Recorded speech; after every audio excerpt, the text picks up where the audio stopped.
Hi Leo, welcome to October. This is Teresa from tarotbyt.com, and I'm getting ready to do your reading for October. So let's see what we have coming up. Astrologically, Pluto is going to go direct on the 3rd. It's been retrograde in Capricorn, it's now going to move direct. We have a full moon in Aries on October 13th, and that is going to be T-squared by Pluto, so there's going to be tension at this full moon. There may be power struggles. And then a new moon in Scorpio on the 27th of October. And we'll get into that in a little bit. Let's see what the cards have to say for Leo. What does Leo need to know about love and relationships for the month of October? What does Leo need to know about love and relationships for the month of October? What is coming up for Leo? What is coming up for Leos for October in terms of love and relationships?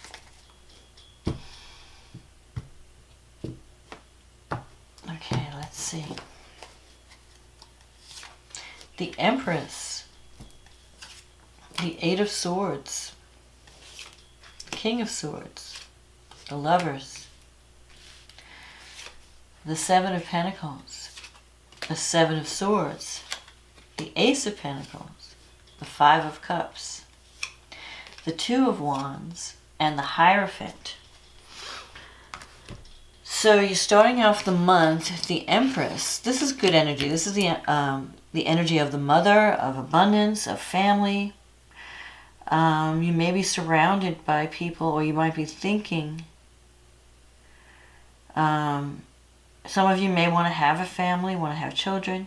The Empress is about being a mother, motherhood.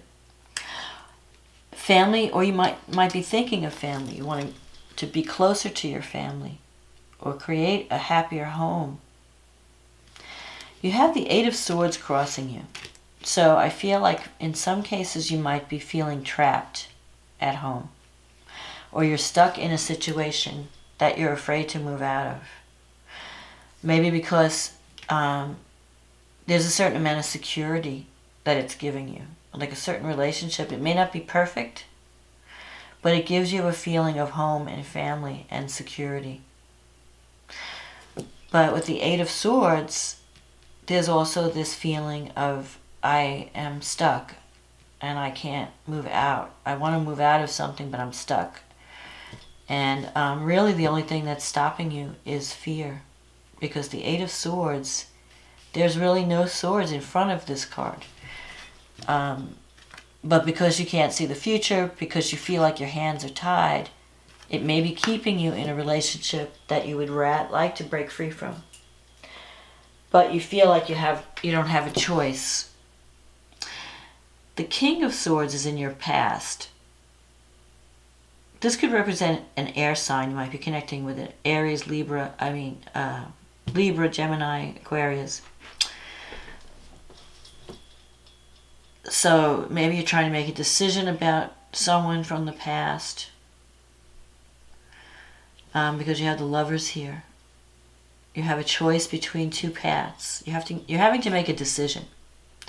And this card, if it doesn't represent a person in your life, a relationship, it could represent you evaluating your situation.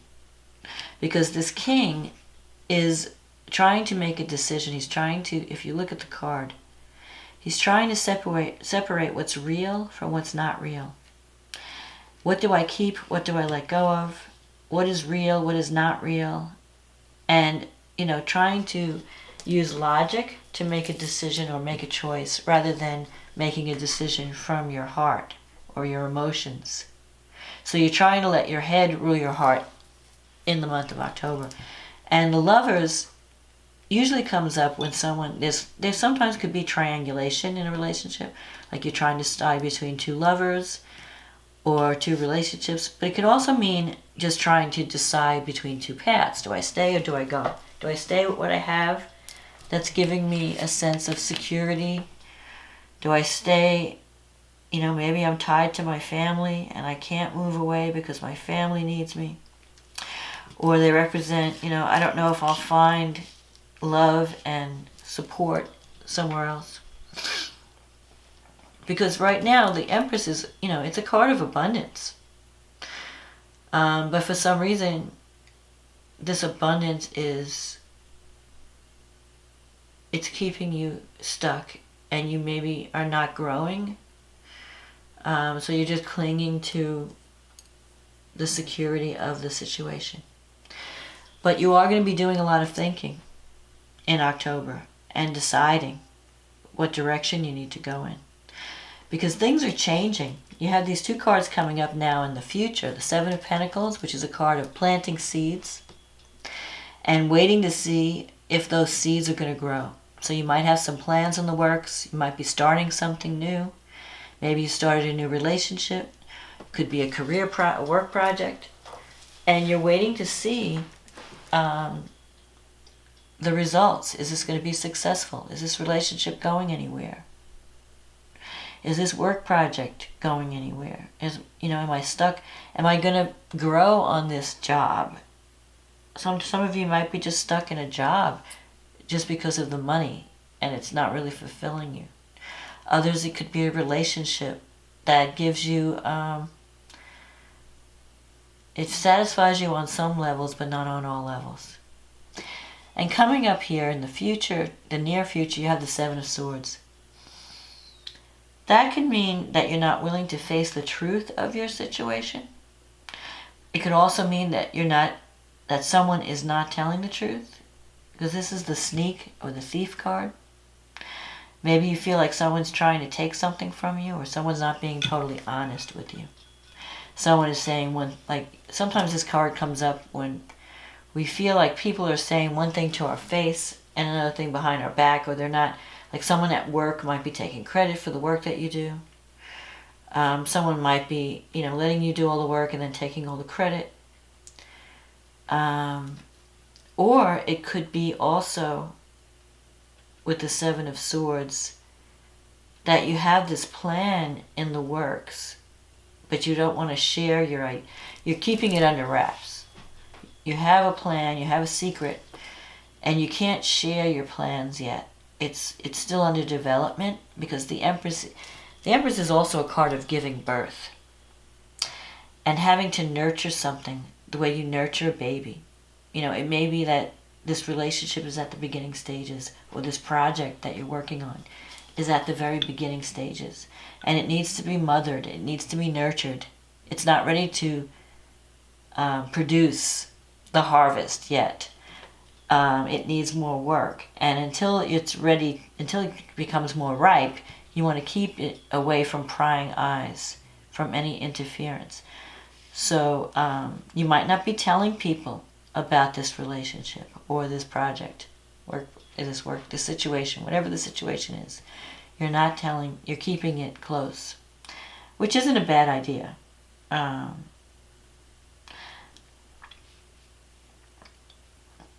It's better to be to really check into things, and not to always. Sometimes it's not good to let people know what your plans are until because you could have a good idea, and if you let someone know, they might want to steal that idea from you. It's been known to happen. So it's good to keep your plans under wrap until they get a little bit more developed.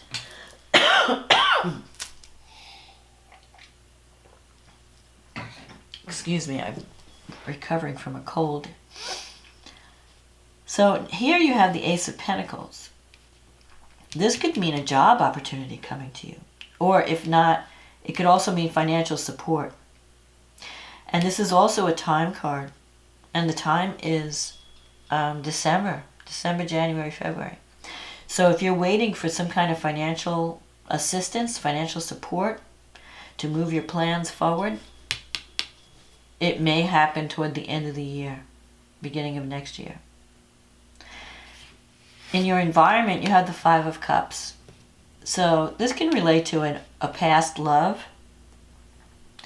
If you've broken up with someone, or it could be, if it's a current relationship, your partner may be feeling that the relationship is shaky right now. That, because the 5 represents instability. So someone may be feeling that the relationship's on shaky ground. And someone may be feeling a sense of regret. So if you've broken up with someone, if you've severed ties with someone, they could be focusing on the past and their losses, and feeling a sense of regret over the way things turned out. Maybe they have a sense of sorrow that you guys broke up, and they're wishing that things had worked out differently. And sometimes it can mean that someone from the past wants to come back and reconnect. So that's a potential, and you might be thinking about that because you have the 2 of Wands here. You might be thinking, do I want to reconnect with this person? Do I want to, can I trust this person? Because there's some sneaky energy here with the 7 of Swords. Like you may feel that person wasn't totally honest with you and you're not sure if you can trust them. Or one of you, there's a sense of dishonesty from one. If it's not you, it's the other person. And so you might be just contemplating, is it worth it? Is it worth it to reconnect with this person? But with the 5 of Cups, it's really up to you. Because the 2 of Cups, it's not, the 5 of Cups doesn't mean that if a relationship is ended, it's over. Some cards show that. Some cards will tell you, cut your losses, move on, this is done.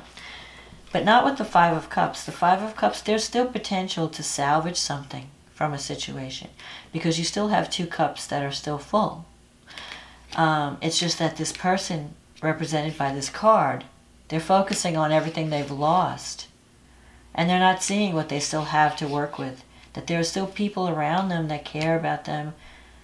So if you want to save a friendship or a relationship, you have to stop focusing on the past and what has gone by. You can't recreate the past. You can't undo what's been done in the past. But you can focus on now and the future and make the make the future better. You can release the past. This is a card of hope. That if you focus on what's positive in the friendship or the relationship or the situation, you can salvage something from it. It's not a total loss. But I feel like there's a little bit of mistrust in this situation. So you have to, you may feel like you have to protect your interests a little bit, and you're a little wary about this person coming back. And you're wondering, is this going to go anywhere? It's both of these cards, the 7 of Pentacles and the 2 of Wands, are cards that are, where you're sitting and you're waiting. You're waiting to see results. You're waiting to see what's going to develop. So you're kind of in a holding pattern. And you have the Hierophant here. Now the Hierophant can represent someone who's very stubborn. You might be dealing with someone who's very set in their ways or fixed. Sometimes the Hierophant is sometimes the card that represents Taurus, so you could be dealing with a Taurus. But the Hierophant also represents sharing your wisdom. It represents teaching, learning. So you could be working with institutions of knowledge, working with educational institutions, working with government, working with something with healthcare, organizations that are large, that have been in the area for a long time, they're very stable. Especially when I'm looking at this Ace of Pentacles, I feel like that there could be a job opportunity coming up in October, where you could be working with a company or an organization that has very strict policies. And you might be trying to negotiate something, but you're dealing with people that are very set in their ways. And they're not open to change.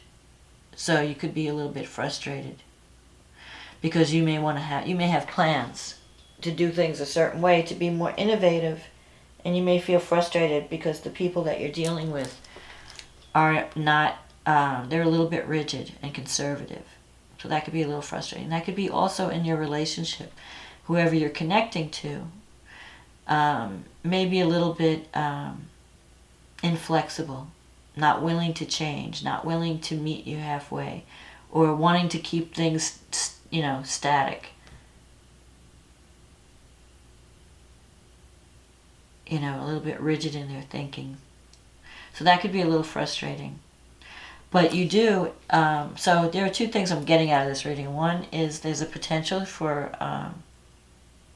to repair a relationship that has, has turned a little bit shaky. You can salvage the relationship if you focus on the person's good qualities and not on their, what's difficult. Instead of focusing on everything that's going wrong, focus on what's going right in the relationship, and you can salvage it. Number two is a job opportunity, or some kind of opportunity that can be abundance, that can bring abundance. You can have some kind of job opportunity or some kind of career connection where if you're looking for financial support, it's there for you. You just have to reach out and get it. And you may want to keep some of your plans, some of your ideas under wraps until they're more developed, until they're ready to be brought out and be seen. So let's see what the astrology has to say.